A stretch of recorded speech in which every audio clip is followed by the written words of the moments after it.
first, I want to just talk a little bit about your origin story and how does a person like you end up living on a bike? Well, I grew up on a small family farm in rural Oregon with chickens, pigs, cows, dogs, cats, and I definitely was a bit sheltered and struggled with at-home family dynamics, was a recipient of a lot of abuse and trauma from my older brother, and didn't receive a lot of protection from my parents.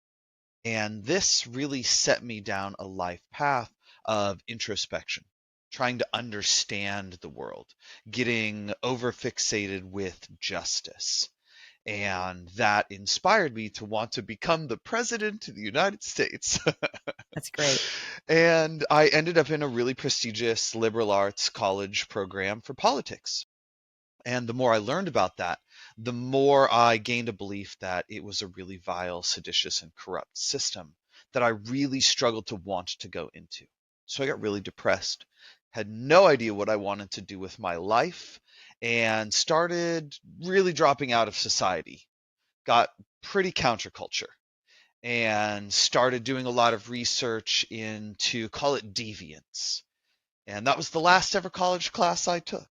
From there, I ended up becoming a professional gamer, won an international tournament for World of Warcraft, got really depressed, was not living for myself, really only living for this game. And my best friend saw that and took me out into nature on a hike. And by the end of the journey, had offered me a one-way ticket to Europe, a Mm, bicycle when we got there, as long as I would travel around with him wherever he wanted to go. He it's a had good read a deal. book. Yeah, it was a great deal. He had read a book called Off the Map about these two women who did a similar sort of traveling, but with hitchhiking and backpacking.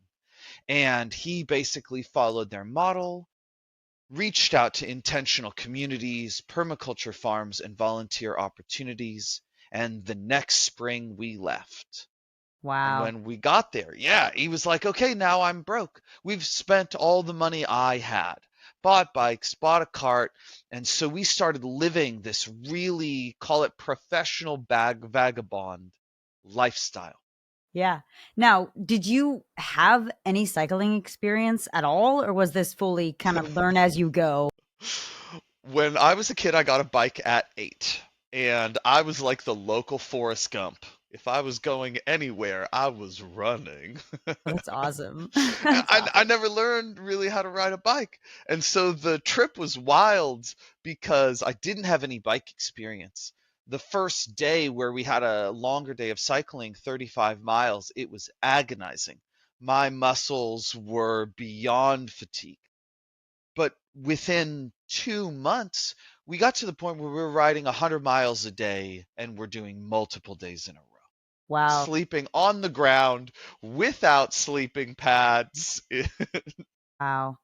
Now, your journey, it really sounds like a mix between, gosh, I don't know, Into the Wild and Eat, Pray, Love. Yeah. What were you hoping to find or escape from? And when did you start pedaling? I wish I had gone into this journey with more intention, and truly I did not.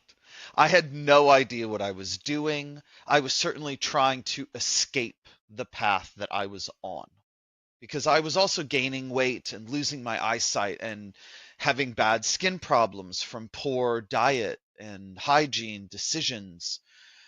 And I was really just willing to follow this friend. He truly changed my life, was the catalyst for my ability to have quality male relationships.